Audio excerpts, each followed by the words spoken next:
For more than 100 years, college sports had this fundamental contradiction, right? You had a multi-billion-dollar entertainment industry. I mean, massive. And it was all built on the unpaid labor of its athletes. But here's the crazy part. In just the last few years, that entire system, that whole house of cards, has completely collapsed. So we're going to break down exactly how this economic revolution went down. Okay, to really get a grip on the scale here, you have to start with this number. We're talking about the NCAA, the organization that runs the whole show. They're pulling in over $1.3 billion a year. That's a huge business, no matter how you slice it. But the real question is, where is all that cash actually coming from? And this is what's absolutely wild. The vast majority of that money, we're talking nearly 85% of the NCAA's entire budget, it's not from football, it's not from ticket sales across the board, nope. It's generated by one single 3-week event. You know it, I know it. The men's basketball tournament March Madness. That one tournament is the financial engine that powers everything else. All right, so to really unpack this massive shift, we're going to walk through 5 key stages. We'll look at the billion-dollar illusion, the cartel of amateurism, the Supreme Court's verdict, what I'm calling the Wild West of NIL, and finally, the big one, the $2.8 billion revolution.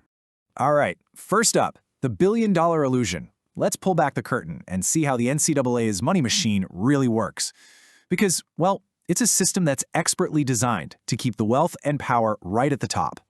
So the heart of the whole operation is this massive media rights deal with CBS and Turner. In 2025 alone, that deal's going to pay out over $1 billion.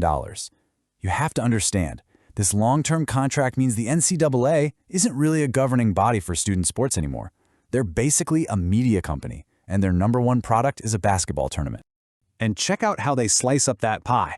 The money gets distributed through something called the unit system. Here's how it works. For every single tournament game a team plays, except the final, its conference earns 1 unit. And get this, a single unit is worth about $2 million, paid out over 6 years. So what does that do? Well, it creates this feedback loop where the conferences that are already powerful enough to get lots of teams into the tournament just keep getting richer and richer while everyone else falls further and further behind.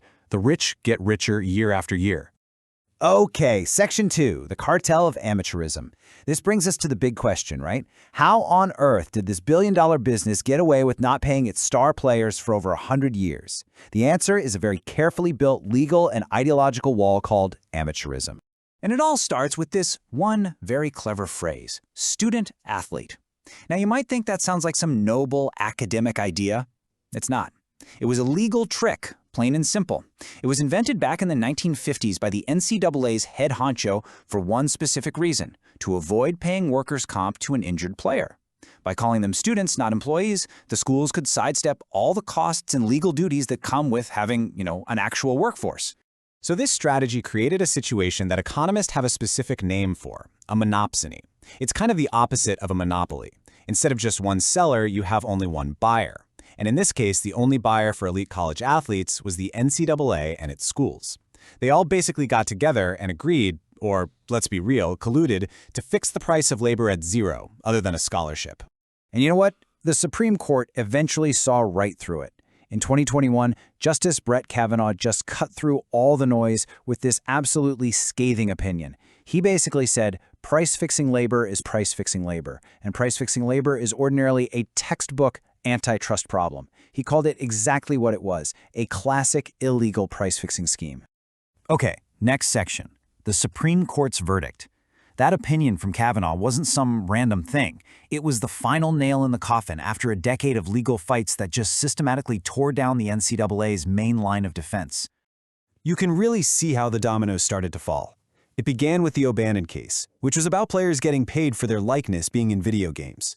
Then came the big one, NCAA versus Alston, where the Supreme Court, in a 9-0 decision, just smacked the NCAA down. And that ruling?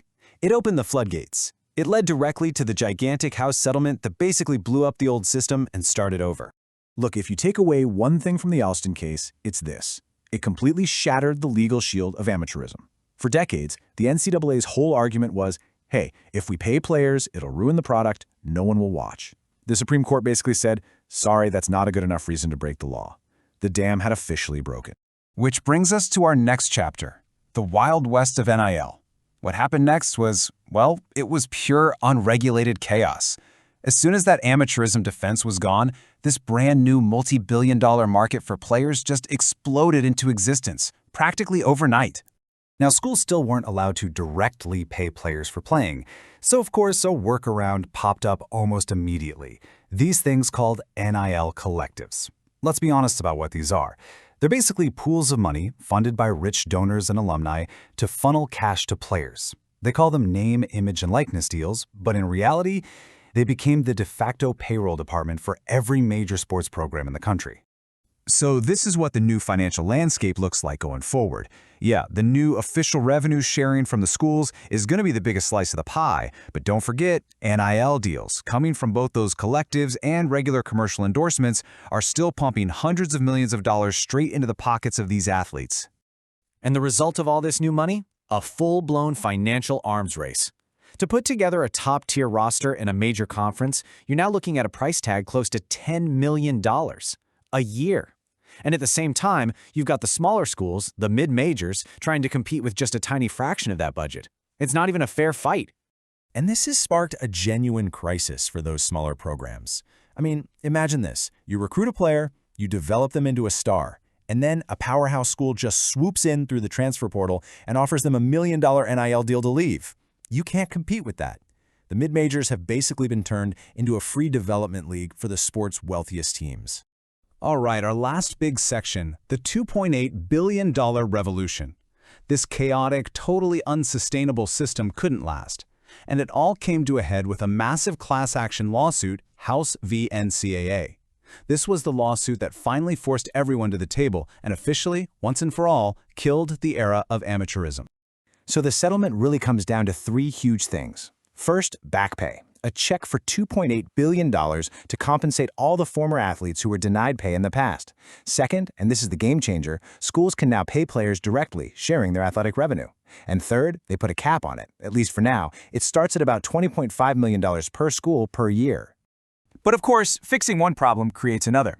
Because this new revenue sharing is tied directly to how much money a sport brings in, guess who gets the lion's share? Football and men's basketball. They're going to get almost 90% of the money combined. And this creates a huge potential problem with a federal law called Title IX, which is all about gender equity. You can bet this is where the next big legal battle is going to be fought. And believe me, the legal fights are far from over. Just recently, the National Labor Relations Board made a landmark ruling. They said the men's basketball players at Dartmouth are officially employees, not student athletes. This is a huge deal because it opens the door for players to unionize and to start collectively bargaining for salaries and working conditions, just like in the NBA or the NFL. So, what's the bottom line in all of this? The illusion is gone. The whole idea of amateurism is dead. College basketball is now, openly and officially, a professional business. And winning games isn't just about coaching strategy anymore. It's just as much about how well you can manage a multi-million-dollar payroll. And that leaves us with the big multi-billion-dollar question for the future, doesn't it? The student-athlete is gone. It's a thing of the past. So what happens next? Will taking that final step, making players official employees, letting them form unions, be the thing that finally brings some stability and fairness to this brand new professional landscape? Or is it the one thing that will completely destroy what little is left of what made college sports feel, well, different?